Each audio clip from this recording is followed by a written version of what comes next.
Hello, this is Mr. Deckard, and unfortunately tomorrow, which will be Thursday, November the 5th, I will not be at school, but I thought I would show you what you could work on even while I'm not there, and I'm going to demonstrate a Photoshop technique, and the reason I'm showing you this is that we actually had a request for our class to do this type of work. It's a bit of photo retouching, and it's going to involve separating the image here into some different layers and then manipulating the layers individually. Also, we're going to do some cropping. So I'm going to start with the crop, which is fairly easy to do.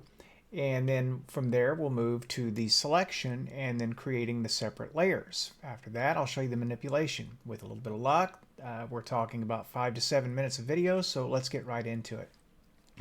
We have our picture here, and this is from Mr. Steele's art class, and this is after their tie-dye project. So Mr. Calhoun would like to put some of these pictures up on Facebook. So he wants, his proposition is that we make the person and the t-shirt brighter in color than the background. And the idea is to create some contrast so that the foreground object appears more vibrant than the background. Easily done. Let me show you how. First, let's crop. So we're going to go 1, 2, 3, 4, 5 tools down to get the crop tool. When you click on that, you're going to see these handles. And what we're going to do is we're going to bring this in so that it encompasses what we want it to show, which is going to be roughly that. After you get it where you want it, hit enter. Boom, you have your image. And I'm going to click back on my select tool or move tool. And I'm just going to look at it. Now that also helps eliminate extra people that are in the picture. We still have this person, but this person, though you know who it is behind a mask and could not be identified by anyone who didn't know him already. So this is actually optimal. Now, for our next step, we need to separate into different layers, and that's easily done with a fourth tool down. I'm going to go 1, 2, 3, and 4. Now, it's not this one. I'm going to left click and hold because Adobe and Photoshop buries tools that do similar jobs on the same button. The one we want is Object Selection Tool. We're going to click that now. I want to show you a really cool trick.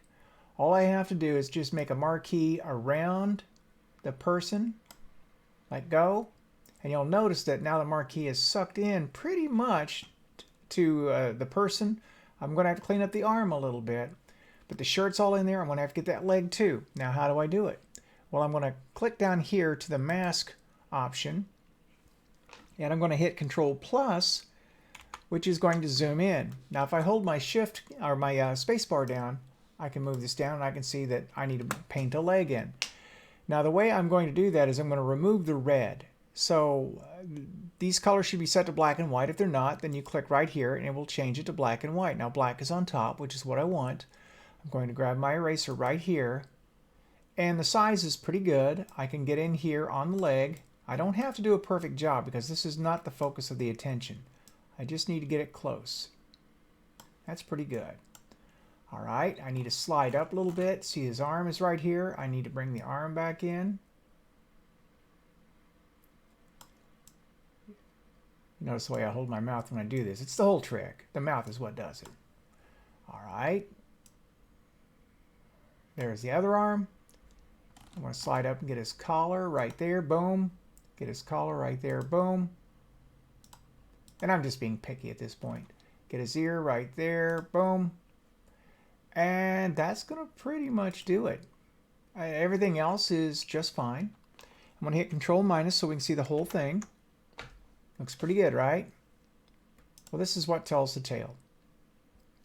Now, as I look around through here, it's a solid selection. And that took less than a minute. Not bad, right? Now watch this. I'm going to go Layer, New, via Copy, Layer via Copy. Click on that and you'll notice over here now I have a brand new layer. Now watch this. I'm going to turn off the bottom layer by poking the eye. And look at that. I have the entire person selected. Now what I want to do is I want to lock his layer. Then I want to click the layer underneath it so it's selected. And it's difficult to manipulate this layer directly because it's locked, and it's easier to right click on it, duplicate the layer, and just delete the locked layer. That's the easiest thing to do. There are other ways to get it unlocked, but I'm just telling you, I mean, that this is the easiest way for a beginner to remember how to do it. So now what do? Well, we're going to go up to Image, Adjustments, Hue and Saturation, and if I'm going too fast, just rewind the video. It'll be easy. I'm going to click here. Now, this is the bar that makes it happen. Notice how the color is disappearing in the background?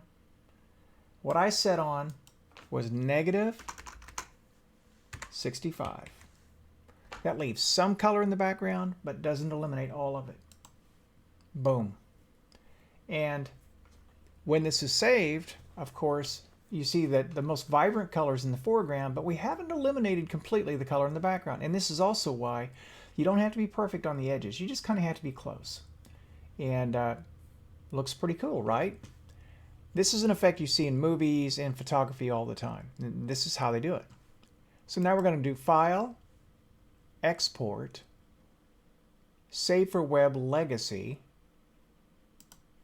And I'm going to need to change this right here to JPEG. And I want to set the quality all the way up to 100%. It'll say maximum right here. So it's going to be JPEG, 100% quality, maximum.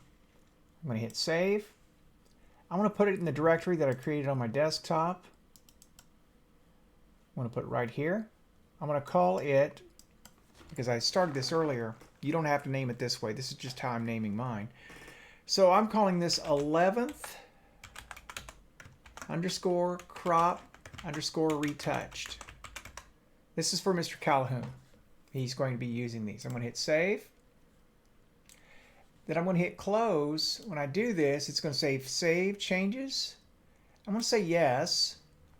I'm going to save it on my computer, and I'm going to put it in the same directory. And why I do that is this is the working file. So if I decide I want to make any changes later on, I still can. So I'm going to hit Save, OK, and it's closed. And that's all there is to it. So I would say go to the internet, find yourself some pictures that have some vibrant color and some objects that you want to remove from the rest of the picture. Follow the steps you see here and have a good time. So with that, this is Mr. Deckard saying thank you for watching, and I hope you enjoy the rest of your evening.